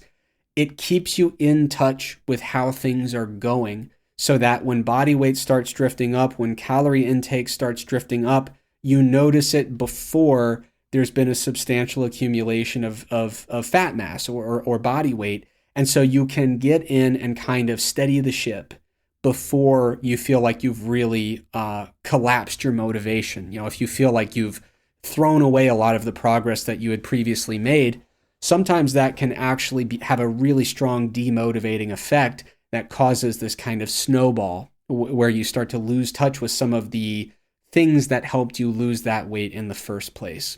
And then finally, the other thing I wanted to mention was just plenty of physical activity. Physical activity seems to be a very reliable predictor that supports the successful maintenance of a reduced body weight after a weight loss phase. And so if you're able to keep your physical activity level up, that seems to be a very, very helpful thing. And that seems to be reliably shown in the research. And physical activity, it's important to recognize that's not just lifting weights, right? So lifting weights, of course, is a really great way to get physical activity, but we're also incorporating non-exercise physical activity. So just being active throughout the day, getting a relatively high step count, having a step count goal in the first place is another form of self-monitoring that should be helpful. So getting up throughout the day, limiting long periods of sedentary time, getting some steps in throughout the day. Resistance training, of course, is great. Structured cardio, of course, that's great as well. But physical activity can take a lot of different forms and frankly, can be a very, very enjoyable thing. Physical activity doesn't have to be being on a treadmill 2 hours a day. It can be taking a hike through a lovely park. It can be kayaking. It can be a lot of things that you genuinely love to do and simply keep you active. Now, a couple more here, and I'm going to try to go through these a little bit more quickly because they are kind of more niche topics, and they're topics that we've covered at length on the podcast before. Number 5 here out of 6 when it comes to these common questions. Number 5 is, should I use non-linear dieting strategies? And what I mean there is refeeds, cheat days, diet breaks, maintenance phases, all these types of things that kind of break up the linearity of a weight loss phase. So instead of just going straight through, having the same calorie target every single day and just, gradually going down and down and down, sometimes people like to incorporate these nonlinear strategies where calorie intake actually goes up for a period of time, whether it's a day, 2 days, 3 days, could be a month, could be more than a month. There are a number of different nonlinear strategies that involve temporarily increasing the calorie target and then eventually getting back to lower calorie targets and kind of oscillating back and forth. So first of all, refeeds. Generally speaking, this is something that most commonly is used in the physique athlete world, the bodybuilding world. A lot of times during prep, people will have 1, maybe 2, sometimes 3 days a week where they bump up their calorie intake, mostly from carbohydrate. From my perspective, looking at the available literature, sometimes this is framed as something that is going to attenuate metabolic adaptation. I used to have higher hopes that might be the case. As more data have become available, I am losing optimism in that particular outcome. I'm much more inclined to say that refeeds are mostly for 2 outcomes. One would be performance in the gym. The other would just be having a little bit of variety during a tightly controlled diet. So for example, you might have a physique athlete who's on really low calories and they say, hey, if I could just have 1 or 2 days a week where there's a little more flexibility in the diet, psychologically, that would be a really helpful thing to me. That would be a very, very valid reason to incorporate refeeds. Another would be you have a physique athlete who's training legs twice a week, and their legs are kind of their weak point. They really are trying to make sure that they bring that muscle group up, or maybe they're just, they need to make sure that they're maintaining everything they got as their prep continues. Theoretically, you could strategically use those refeeds in close proximity to the most critical workouts of the week so that they're going into the gym feeling very well fed, very energized, and they can really give it their best effort in those specific workouts. So I think there are some psychological benefits. I think there are some benefits pertaining to just kind of acute enhancements in performance, but is having 1 or 2 refeeds a week going to totally keep metabolic adaptation at bay? Probably not. Is it going to meaningfully affect the proportion of weight that is lost as fat mass versus fat-free mass? Probably not in terms of a global perspective, but if you can enhance a couple key workouts per week, perhaps there's a regional effect where you're able to hold on to a little bit more lower body mass because you strategically put your refeeds near your lower body days. There's some possibility of that, but we're really mostly talking about psychological advantages and performance advantages that are very acute in nature. We're not talking about blunting metabolic adaptation to a meaningful degree. Next would be cheat days. Very, very common in the fitness world. I wrote an article all about them, so I'm not going to get too into the details about cheat days. If you go to macrofactorapp.com/cheat meals, I talk all about the shortcomings and the issues you might run into if you're utilizing a lot of cheat days or cheat meals. And what I do is I offer what I consider to be a better alternative based on the evidence available. So I do believe that what we would call a planned hedonic deviation offers all of the purported upsides of a cheat day, but with much fewer downsides. I do very strongly believe that a planned hedonic deviation is meaningfully different than a cheat day and also meaningfully better than a cheat day. And what we're doing with a planned hedonic deviation is for psychological reasons or just for lifestyle flexibility, we are consciously allocating a little bit of extra calorie intake to a particular day. So a great example would be if there is a particular social activity where you want to have a little more dietary flexibility, you can build that into your weekly plan. You don't feel like you're cheating on your diet because it is literally built into the diet and planned for and accounted for. So I do think that planned hedonic deviations are much, much more favorable, and they are purely for psychological benefit, lifestyle benefit. Now, the next one would be diet breaks or intermittent maintenance phases. And the distinction there is arbitrary. So a diet break could be as long as you want. Normally in the fitness world, they might be 1 week or 2 weeks, but theoretically it could be as long as you want. And so when does a diet break become so long that you just call it a maintenance phase? I don't know. It could be a month or 2 months. Who knows? But basically what we're talking about here is you are pausing the diet essentially and bringing your calories back up to a maintenance level. So you're losing weight. You bring them back up and you just stabilize weight for some predetermined period of time. I guess it doesn't necessarily have to be predetermined. You might say, hey, I'm going to do a diet break and I'm going to resume a weight loss phase or kind of get back into a caloric deficit when I feel ready. So that certainly is an option.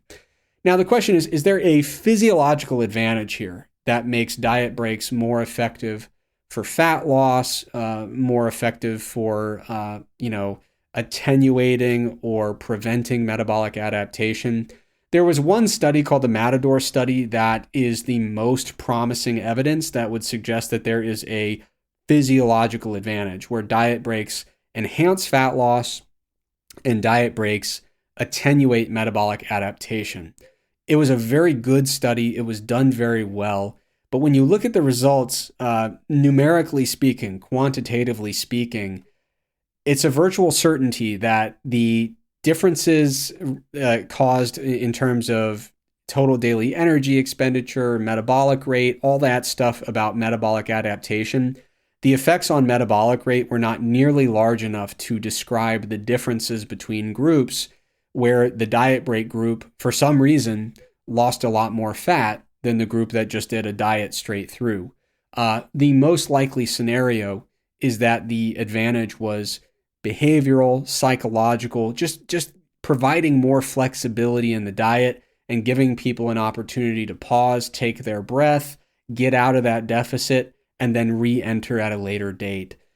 So when we look at the totality of the evidence on diet breaks and maintenance phases, there seem to be some small benefits for some people in terms of the amount of weight lost over the course of over the duration of an intervention.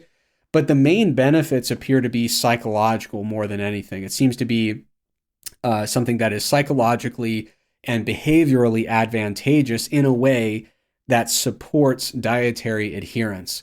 So it's increasingly, the more that research comes out, and I actually had the opportunity to collaborate on a diet break study, and I've been really tapped into this literature for the last few years.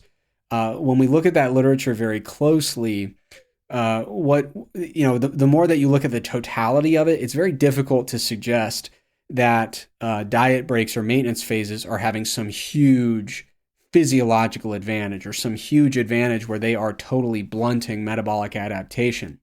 It appears that they are tools that can help with psychological aspects of dieting, and they can help with dietary adherence. That seems to be the primary benefit that we're observing in the literature. The physiological benefits are very hit and miss and hard to really have a lot of confidence in at this point in time. And that is an area where my perspectives have really changed over time, the more that I've been involved in that research. So I used to have a lot of hope that diet breaks would really effectively attenuate metabolic adaptation over the course of a weight loss diet. Now I view them more as an adherence tool, a behavioral tool, and a psychological tool. But it's really critical to remember that from a psychological perspective, diet breaks and maintenance phases will be very beneficial to some individuals and can actually be counterproductive for others. And the reason I say that is because there are a lot of folks who, once they get some momentum going and they see that they're achieving weight loss and weight is going down and down and down over time, when you disrupt that momentum and say, hey, now that we've got weight loss rolling, let's stop and let's not be losing weight for a little bit. Sometimes that disruption of the momentum can be a very demotivating thing. And the dieter can feel like they are continuously getting pulled back and forth and back and forth. Weight loss, weight maintenance, weight loss, weight maintenance. It could be very, very tiring, fatiguing, frustrating. And it will seem like the second they get things going in the right direction, they're pausing again. For some individuals, it can actually backfire and be psychologically counterproductive. Okay. And so that's something that's really important to keep in mind. If you are thinking about using diet breaks or maintenance phases, you want to think very carefully about your psychological makeup. You have to know yourself. Or if you're a coach working with a client, you have to know your client and say, is this going to be something where they really enjoy the enhanced flexibility and it makes this diet just a little bit more flexible and enjoyable? Do they need a little break every now and then just to kind of pause, take their, catch their breath and then keep going? Or is this the type of client where once we get the motivation going, the best thing we can possibly do is keep it going? So there are some clients where a diet break can be an extremely valuable tool, and there are some clients where it is not the right tool, and it can actually backfire more than it helps. The last thing I want to address here is something that's been asked very, very frequently lately. And the question is, how long can you do a cut or a weight loss phase before you need to either do a diet break or a maintenance phase, or even switch to a bulking diet? Like, how long can you do a cut or a weight loss phase continuously? And I know that a lot of folks that I have a lot of respect for have put out heuristics of, maybe you should only cut for this many weeks at a time or that many months at a time.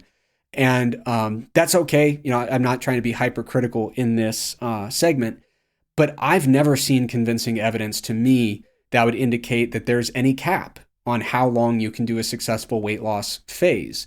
As long as you are taking an incremental approach and you're adjusting your calorie target over time to make sure you're facilitating a suitable and sustainable rate of weight loss, I don't see any reason to really put a time constraint on how long a dieting phase can be. And so when people ask me, how long can I cut before I have to switch things up or take a break, I say literally as long as you want. There's, from a physiological perspective, there's really no such thing as needing a break from this kind of weight loss diet. So there are folks who, they might give heuristics and say, you should only diet for, 3 months or 4 months or 5 months at a time, because just from a practical perspective, you're going to be over it. You're going to say, hey, I need to take a break here. I'm a little bit burnt out. So there are some heuristics that I think are just being dictated by, for most people, what seems to be an enjoyable weight loss experience. But when it comes down to just pure physiology, is there a cap on how long a diet phase can be? Based on all the evidence I've seen, the answer would be no. You can keep going to the extent that you wish to. And for a lot of folks, I say, hey, when you've got momentum going and you still have fat that you want to lose and things are going well and you want to keep going further, there's no reason that you should feel like you're unable to keep going further. As long as you're doing things in a healthy and sustainable way, you're more than welcome to keep going. And now, the final question I want to address, and this one will be a bit brief because it's something that has been it's something that's been covered on the podcast in just an aggressively long segment. This was one of those segments. I think it's my worst ever estimate of how long I thought a segment would be versus how long it ended up being. I think I probably went for a good hour and 40 minutes talking about reverse dieting, and I really believe that I could wrap that thing up in about 30 minutes or so.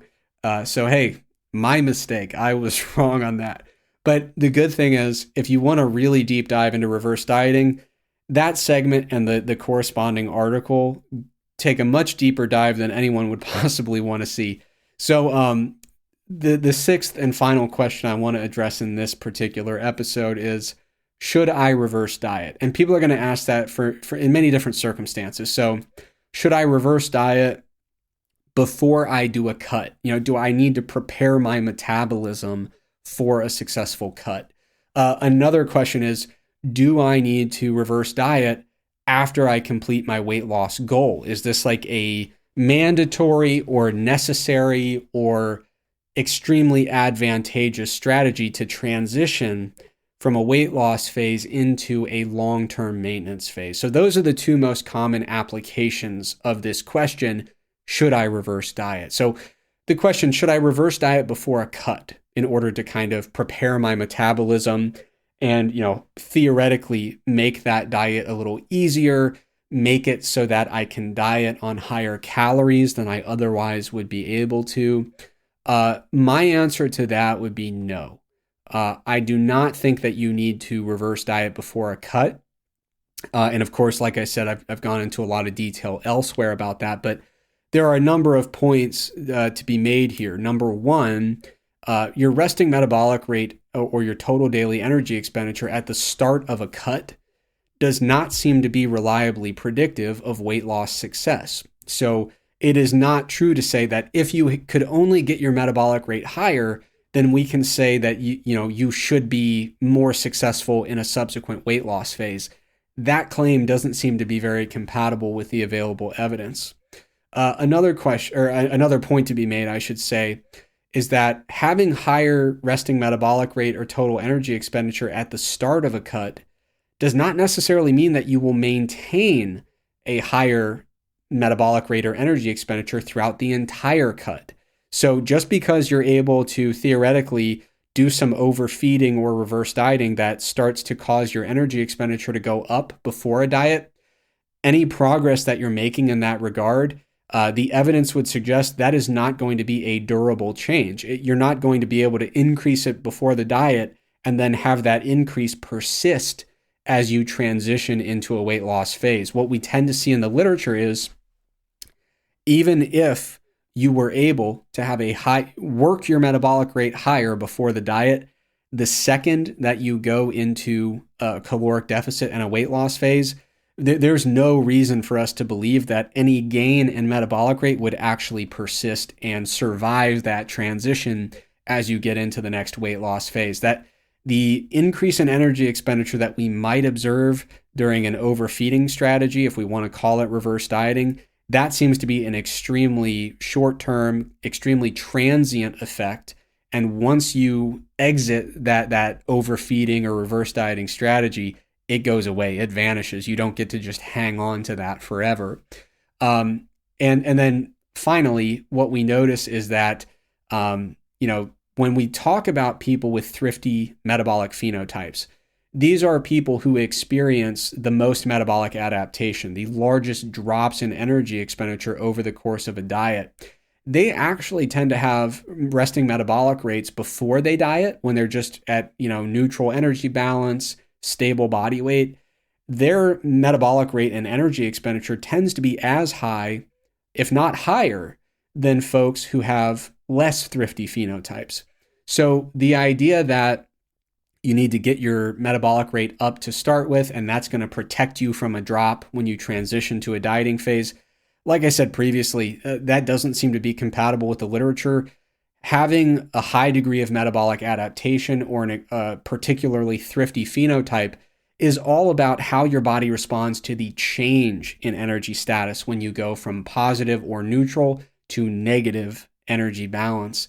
So what we find is people with thrifty phenotypes, people who experience the greatest degree of metabolic adaptation, they have smaller increases in energy expenditure during overfeeding. So they're actually less likely to build up their metabolic rate during a reverse dieting type protocol.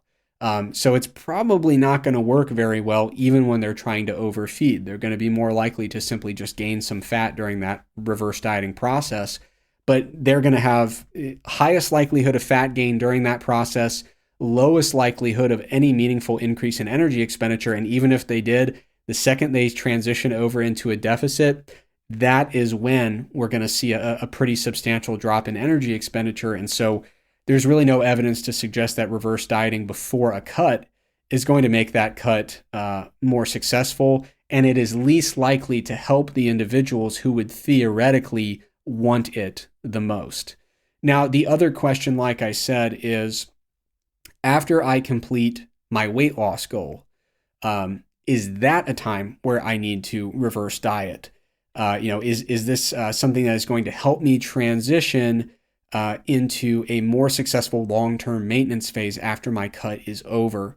And once again, the answer quite simply is no from my perspective. In that article, in that podcast segment, I go into a lot of detail about the relevant research pertaining to this question. The short version is there's really no evidence that it's physiologically advantageous to do this reverse diet as a transition into maintenance. Again, physiologically. One might say that there are potentially behavioral advantages to that, and that's totally fine. But we don't really see any physiological advantage where reverse dieting to maintenance would be any better than just going straight to maintenance calories and hanging out there. There's also some evidence that, if you want to make the claim that this is going to help build up metabolic rate, or you want to make the claim that this is going to help ensure that a person maintains a leaner physique in the longer term, there's actually evidence that would, in my opinion, directly contradict that set of ideas. Probably the most striking evidence is in the Minnesota starvation experiment. So what they did was they put a number of individuals through a really aggressive semi-starvation protocol, and a small subset. What they did was in the controlled refeeding period after the weight loss phase, and these individuals got very, very lean. You could probably tell from the name of the study, the starvation experiment, right? But after the weight loss phase, there is a refeeding phase. The first phase was actually very well controlled, and then they said, okay, the controlled refeeding phase is over. Now you're just left to your own devices. You can self-select what you're going to eat and kind of eat to your heart's content, whatever you see fit. And so in that controlled refeeding period, they had several different rates at which calories were increased.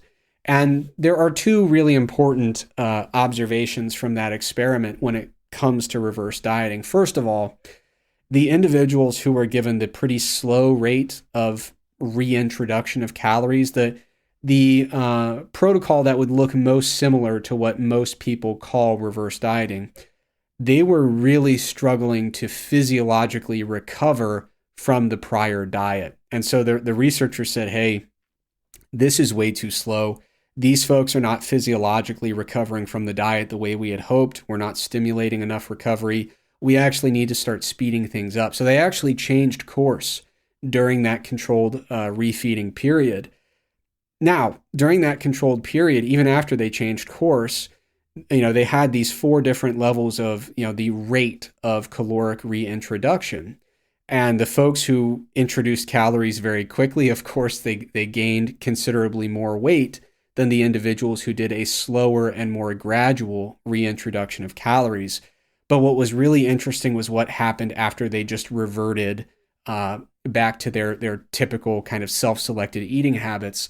The folks who went slower and essentially did reverse dieting and essentially worked quite hard to, well, it wasn't their choice necessarily, but the people who did the work required to not regain a lot of weight in that initial refeeding period, the moment that things became less controlled and they were kind of determining their own intake, they caught up with the other groups, with the other individuals. So they were able to delay the fat regain because of the protocol they were doing. But once that reverse dieting phase ended, they very quickly caught up and ended up with a similar level of weight regain and fat regain when compared to the folks who said, whatever, let's just go ahead and ramp these calories up really quickly. So physiologically, there was no advantage that would have enabled those individuals to use a protocol like reverse dieting to set themselves up for a more successful maintenance phase or a leaner long-term physique after that weight loss was achieved. And then finally, one of the main points I make in that article and in the subsequent podcast segment is that, there's two options that I compare here. One is reverse dieting. The other is just simply jumping straight to a maintenance calorie intake that puts you at neutral energy balance. What we see is that the mere transition of going from a caloric deficit to neutral energy balance or energy maintenance or weight maintenance, I should say, when you go from a deficit to neutral energy balance, in many cases, we will start to see that some of the metabolic adaptation, the reduction in energy expenditure, will start to reverse itself.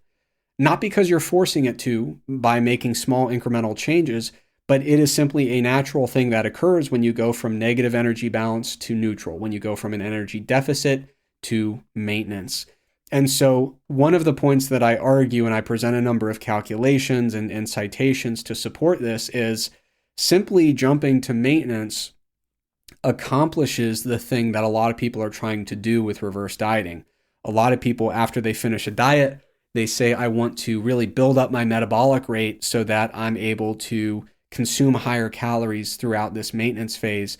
And what we see is if they just jump to maintenance, they might find that over time, energy expenditure creeps up a little bit. And then they might say, yeah, okay, I jumped to maintenance, but since some of those metabolic adaptations unraveled, my energy expenditure actually started to creep up. So now I can increase my calories again just to kind of stay at maintenance rather than being in an energy deficit again. You basically have to, in many cases, incrementally bump your calories up just to stay at maintenance because metabolic adaptation starts to kind of reverse itself when you go from negative to neutral energy balance. So to me, the big, very pervasive myth about reverse dieting is that people are manipulating their energy expenditure or that they are forcing it up by doing these very small, meticulous, nuanced changes in energy intake. In reality, you can make a much stronger case based on the evidence and the physiological rationale that what is happening is if they had simply jumped to maintenance, metabolic rate, energy expenditure probably would have started to creep up just from doing that. And then they would have to increase their calories again just to keep up with where their maintenance is. And that process would play out over time. And they would look back and say, you know what? I incrementally was increasing my calories. It looks like I was reverse dieting, but those incremental increases in calories were not causing metabolic rate to go up. They were happening because metabolic rate was going up. And in order to maintain neutral energy balance, they had to just kind of keep reacting by increasing their calorie target a little bit. So all of that is to say, if you're really excited about reverse dieting and you really want to do it, I have no interest in taking the wind out of your sails or trying to convince you that it's a lost cause or that it's there's some futility associated with this. I do not think it's an evidence-based approach that would have physiological benefits, but no one stands to benefit from me just simply demotivating people about an intervention that they're excited about trying. So if you want to try reverse dieting, there's certainly nothing wrong with that. And as long as you're not keeping yourself at very, very low calorie intakes for an indefensibly long period of time, generally speaking, there's not really significant downsides in most common applications of reverse dieting. So I think the evidence is quite weak if you're trying to support reverse dieting. I actually think reverse dieting is quite contradictory to the evidence that's available. But, in terms of all the interventions out there, like I said, as long as you're not staying at a really low body fat and a very low calorie intake for an indefensibly long period of time, there's nothing wrong with saying, you know what, I don't know if reverse dieting is going to work. Probably isn't, but I'm going to try it because it interests me and I'm excited about it. If you want to do that, that's completely fine. And in fact, within MacroFactor, in our knowledge base, we do have a bit of information that says, hey, we don't really think reverse dieting works in the way it's often claimed to work, or the way that people market it in terms of what it's supposed to be doing. We don't really believe that based on the evidence, but within MacroFactor, because of that, we're not really comfortable saying here's a reverse dieting feature or function, because we feel like we would be saying, hey, here's a thing that we don't believe works. Go ahead and try it, right? But we do have information in the knowledge base that says, if you're interested in this and you want to do it, here's a step-by-step guide on how you would actually set that up within MacroFactor. So the way that we designed the app was to be really supportive and make sure that we were empowering people to do the intervention that they really want to do, pursue the goals that they want to pursue. All we try to do with the app is have really non-judgmental guidance along the way, which is one of the reasons that we often refer to it as a diet sidekick. It's something that is supposed to be supportive along the way. And so if you want to do reverse dieting, the app, of course, there's still a way for the app to support you very effectively in that endeavor. So that wraps it up for this episode. It was a little different. This is a different type of Stronger by Science podcast episode. I certainly hope that you've enjoyed it, and I hope that you've gotten something useful from it. My intention with this episode was that whether you are just getting into fitness or you're a seasoned veteran, or perhaps there are people that you care about who are just getting into fitness as the new year begins, my hope is that you could get something useful from this episode or share it with somebody who might get something useful from it as well. I know a lot of times there are, for a lot of fitness enthusiasts, myself included, there are people in our life who, as the new year comes around, they start to say, hey, I'm actually starting to take a bit of an interest in this fitness stuff. Where do I get started? My hope is that, this podcast might be a good resource for someone to kind of sort through, how do I get started? How do I get rolling? What are some common questions? And more importantly, what are the answers to some of those common questions? So I very much do hope that you enjoyed it and hope you got something useful out of it. Our series will continue as we talk about various ways to kind of start the new year on the right foot. Just recapping, we've talked about goal setting, motivation, behavior change. At this point, with this episode, we've talked about some of the most common questions about weight loss diets. Moving forward, we're going to talk a little bit about cardio for weight loss. We're going to talk about what mindful eating is and how it might be incorporated into an evidence-based eating strategy. Also going to talk a little bit about the importance of sleep. Sleep is something that you really shouldn't sleep on. It's a very important variable. And a lot of times, we get convinced that we can just push through a lack of sleep and pretend that we're unaffected by it. But when it comes to fitness goals, as we'll talk about, sleep can be a really, really critical component of a well-rounded approach to optimizing your fitness progress. So sleep is not always easy to manage. It's not always easy to control if we have sleep issues. Sometimes there can be really, really big challenges that prevent us from getting more sleep. But nonetheless, we're going to talk about why sleep is important and strategies for supporting really good sleep. So that does it for this episode. As always, thank you so much for listening, and we'll be back soon with another episode. Thank you for listening to the Stronger by Science podcast. If you enjoyed the podcast, be sure to sign up for our free newsletter to get concise breakdowns of relevant research, as well as 28 free training programs for all skill levels and all schedules. We hate spam just as much as you do, so we'll only email you when we have something really interesting to share with you. You can sign up for the free newsletter at strongerbyscience.com/newsletter, or just go to the Stronger by Science homepage and click the free programs button at the top. If you want to join in on the Stronger by Science podcast conversation, be sure to check out our Facebook group and our subreddit. The links for both are provided in the description of today's episode. Finally, please remember that we are not medical doctors or registered dietitians. So, before you make any changes to your exercise or nutrition habits, be sure to check with a qualified healthcare professional. Once again, thank you for listening, and we will be back soon with another episode of the Stronger by Science podcast.